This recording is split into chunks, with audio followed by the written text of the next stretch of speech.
이번 주제는 스코프 펑션, 즉 범위 함수입니다. 범위 함수라는 거는요, 이 클래스의 인스턴스를 생성했을 때 이 클래스의 멤버들을 우리가 참조해야 되잖아요. 그렇게 참조할 때 지금처럼 이 인스턴스 이름을 계속 사용하는 게 아니고, 네, 이 범위 함수 여기서는 위더를 사용했는데요. 이 위더를 사용하게 되면 이 킴이라고 하는 수신자 객체가 이 람다식 블락 안으로 전달되면서 이 인스턴스 이름을 사용하지 않아도 되는 거죠. 즉 이 람다식 블락이라고 하는 이 범위 내에서는, 네, 이 멤버들을 참조할 때 수신자 객체를 생략할 수 있다. 그래서 코드를 깔끔하고 알기 쉽게, 읽기 쉽게 만들 수 있다. 그런 장점이 있습니다. 범위 함수는 5가지가 있습니다. Let, also, apply, run, with. 사용 방법이 조금씩 차이가 있죠. 그래서 일단은 범위 함수는 앞에 설명한 것처럼 클래스 인스턴스가 적용되는 범위를 람다식 블락 안으로 제한하는 겁니다. 그래서 인스턴스 이름을 사용할 필요 없이 이 인스턴스의 멤버에 자유롭게 접근할 수 있습니다. 모든 함수는 인라인 함수고요. 네, 이 5개의 범위 함수는 모두 인라인 함수로 정의되어 있고요. 위더를 제외하고는 나머지 4개의 함수는 확장 함수입니다. 즉 객체점 범위 함수 이런 형태로 사용하는 거고요. 위더는 형식 인자가 2개인데 마지막 인자가 람다식이기 때문에 이와 같이 바깥으로 옮겨 놓은 거예요. 자, 범위 함수에서 그러면 이 람다식 블락 안에서, 네, 인스턴스를 어떻게 전달받느냐에 따라서 디스를 사용하는 경우가 있고 it를 사용하는 경우가 있습니다. 디스, 즉 수신자 객체를 사용해서 객체를 참조할 때는 우리가 디스를 생략할 수가 있어요. 그렇지만 it를 사용할 경우에는 it 자체는 형식 인자이기 때문에 생략할 수가 없습니다. 그리고 중요한 사실은 이 범위 함수가 처리 결과를 반환하는 게 있는데요. 람다식의 마지막 식의 값을 반환하는 경우가 있지만 전달된 수신자 객체를 반환하는 경우도 있습니다. 그래서 이거를 여기서 외울 필요는 없겠고요. 네, 이데아에서 호버링을 통해서 간단히 확인할 수 있습니다. 가장 먼저 범위 함수 apply에 대해서 알아보겠습니다. apply는 주로 객체를 생성할 때 이 property 값을 설정해야 되잖아요. 그런 목적으로 사용합니다. person이라는 클래스가 있고 우리 kim이라고 하는, 네, 인스턴스를 우리가 생성할 때 지금 이 person의 주 생성자에서는 name과 age에 대해서 디폴트 값을 할당했죠. 여기에 우리가 apply에서 이 디폴트 값을 이제 변경할 수가 있습니다.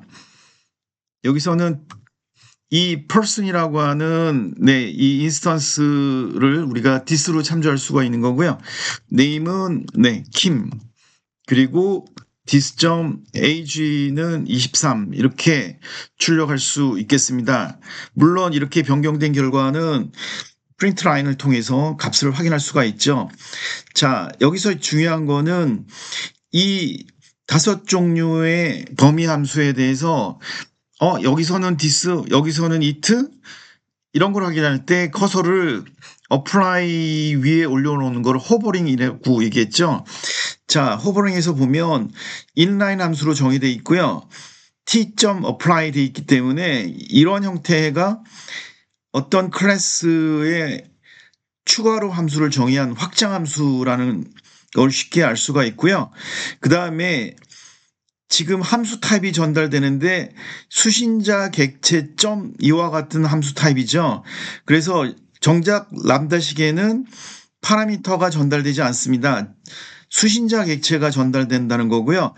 반환값 역시 수신자 객체가 반환이 되는 거예요. 그러니까 우리가 지금 this를 사용했고 이 this는 생략할 수가 있습니다. 그리고 이렇게 변경한 결과가 이 person 타입으로 반환이 되는 겁니다. 지금 킴도 네, 이 생성자를 사용해서 인스턴스를 만들었기 때문에 person이 되는 거죠. 네, 그래서 이 킴이라고 하는 인스턴스 프로퍼티가 변경된 결과가 반영이 되는 겁니다. 뭐 마찬가지 방법으로 우리가 리라고 하는 새로운 또 인스턴스를 만들 때 킴에 대해서 어플라이를 적용할 수가 있는 거죠. 그러면 우리가 지금 킴에 대해서 했던 것처럼 이번에는 리가 되고 네, 25세 이렇게 변경하면 이렇게 변경된 결과가 반영된 새로운 인스턴스가 생성이 되는 거죠. 함수 apply가 프로퍼티의 값을 설정하는 목적으로 사용한다면 also는 설정이 목적이라기보다는 참조 목적으로 사용합니다. 그리고 apply에서는 수신자 객체였는데 여기서는 it로 참조했죠. 자, 이 also에 호버링 해보면요. 네, 확장 함수이다라는 짐작을 하실 수 있을 거고, 그 다음에 이 람다식 블락 안에 K라고 하는 형식 인자가 전달되잖아요. 그래서 지금 네, 이 also라고 하는 람다식 블락 안에서는 it로 파라미터를 참조할 수 있는 거죠. 자, it의 타입은 뭡니까? person 타입이 전달되는 거죠. 이 팍이라고 하는 게 네, 이 안에 형식 인자로 람다식에 전달되기 때문에 이 it는 person 타입이 되는 거고요. 그 다음에 이 also에서 네, t라고 하는 값을 리턴하는데 이 자신을 리턴하는 겁니다. 팍이라고 하는 네, 이 also 블락 보면 t가 뭐예요? 지금 우리 it도 person 타입이었고 t도 person 타입인 겁니다. 즉, 네, 여기서 반환하는 값은 그냥 person 타입이에요. 네, also가 인스턴스를 반환하기 때문에 만약 우리가 이 반환값을 전달받는다면 킴이라고 전달받아서 우리 kim.name, kim.age를 출력하면 이 안에서는 그냥 참조만 했기 때문에 원래 네, 이 팍에 대해서 갖고 있었던 그 값들이 다 출력이 되는 거죠. 그래서 팍 25가 출력이 되는 겁니다. 네, 그래서 이 also라고 하는 거, 네, t라고 하는 값을 반환하는 거고요. 지금 이 객체가 람다식의 형식 인자로 전달된다라는 사실을 기억하시면 되겠습니다. 네, also의 또 다른 응용 예를 잠깐 보려고 하는데요. 우리 아직 컬렉션을 다루지는 않지만 곧 다룰 거거든요. mutable list라고 하는 건 가변 리스트를 말하는 거고요. 이 원소 타입이 int이기 때문에 이와 같이 선언했습니다. 자, 가변 리스트이기 때문에 이 원소에 새로운 원소를 추가하거나 삭제하는 게 가능하거든요. 그래서 실행 결과를 보면 금방 짐작하실 수가 있겠습니다. 자, add를 했기 때문에 맨 마지막 원소로 4가 추가가 된 거고요. 여기서 원소 2를 제거했기 때문에 1, 3, 4가 남았습니다. 그렇다면 네, 이렇게 쓰는 거 대신에 우리가 우리 apply를 적용해서 만들어 보겠습니다. num2라고 네, 그러면 원본 원소 numbers라고 하는 거에 대해서 우리 also를 적용해 보면 되겠죠. 자, 그렇다면 이 지금 우리 작업했던 요 내용들을 이 also라고 하는 스코프 펑션 안으로 옮기면 네, 앞에서 우리가 it로 참조했죠. 네, 이것도 it라고 참조하면 되겠고요. 역시 it. 네, 요것도 it.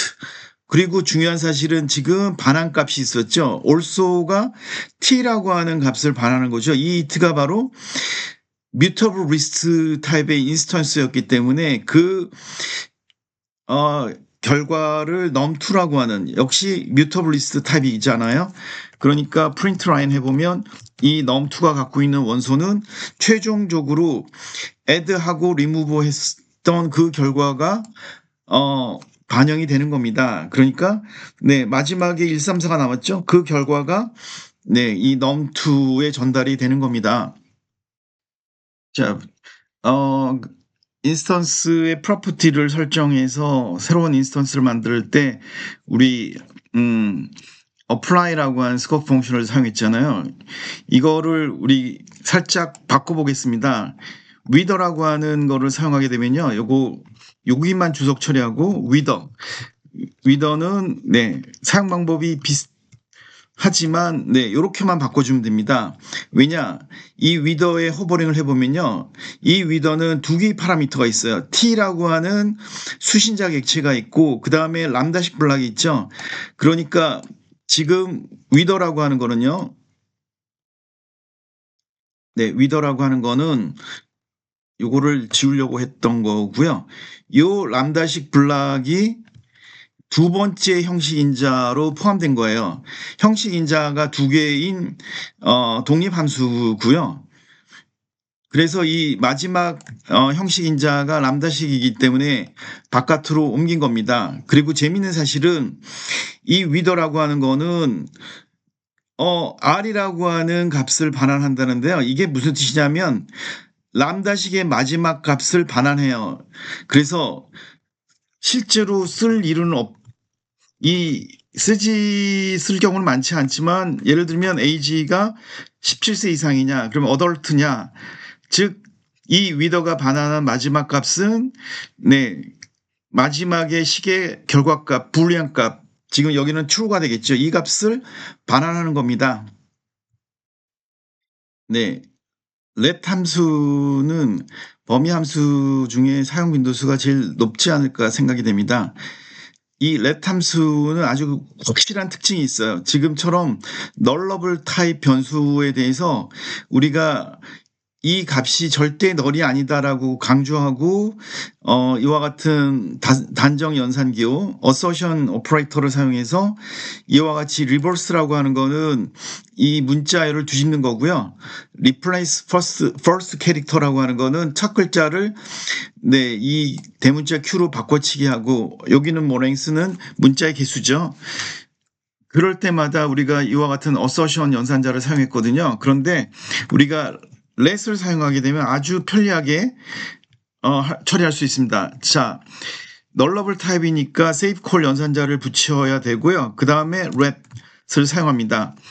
자, 그렇다면 이 scope 펑션 안에 전달되는 거는 이 워드가 null이 아닐 때만 이 람다식 블락이 실행이 되는 거예요. 그래서 자, 이거를 고스란히 이 안으로 쏙 넘길 수가 있고요. 이때 이 let 함수 보게 되면 형식 인자 t가 있고 그 다음에 마지막 그 실행 결과를 반환한다 이렇게 돼 있죠. 자, 여기 전달되는 거 it로 참조하면 되겠죠. 그러니까 이런 assertion 연산자 필요 없이 우리 전부 it로 바꿔치면 되겠습니다. 굉장히 편하죠. 그래서 이 let 함수는 상대적으로 사용 빈도가 조금 높은 편입니다. 자, 이 let 함수도 람다식의 마지막 값을 반환하거든요. 그래서 소문자로 바꿔볼게요. small letter라고 이렇게 바꾸고요. 그렇다면 word, save call 연산자의 let 함수를 사용하고 그 다음에 우리가 어떤 할당문의 오른쪽에 사용했으니까 null일 경우에 empty string을 반환하면 되겠죠. 그러면 우리 print line 소문자 변환 이렇게 쓰면 되겠고 여기서 우리 it로 참조한다고 그랬죠. it row case 자, 우리 워드에 let에 호버링 해보면 이 지금 t라고 하는 형식 인자 it로 참조하면 되겠고요. 그 다음에 r이라고 하는 거는 람다식의 마지막 문장의 값을 반환하는 거죠. 이렇게 되니까 우리 print line 통해서 small letter를 출력하게 되면 소문자로 변환된 결과를 우리가 확인할 수가 있습니다. 마지막 scope 펑션은 run인데요. run은 실행한다 이런 의미이고요. 수신자 객체에 대한 작업을 처리한다. 그래서 사실 run의 사용 빈도는 높지는 않은데요. 그래도 우리 해보도록 하겠습니다. 우리 big letter를 반환하는 함수를 만들어 볼게요. word.run 이렇게 하고요. 그러면 이 run이라고 하는 함수의 스코프로 보면 네, 수신자 객체가 전달되는 거고 R이 람다식의 마지막 문장의 결과값을 반환하는 거잖아요. 그러니까 프린트 라인 네, 대문자로 대문자 변환 이렇게 하면 되겠고요. 여기서 네, this로 참조하는 거니까 어퍼케이스. 네, 여기 this는 생략할 수 있죠. 네. print line, 네, big letter를 출력해 보면 되겠습니다. 그래서 this는 생략하도록 하겠습니다. 그리고 네, 이 run에서 마지막 네, 람다식의 값을 반환하니까 저렇게 사용할 수가 있겠습니다. 네, 여기까지 하겠습니다.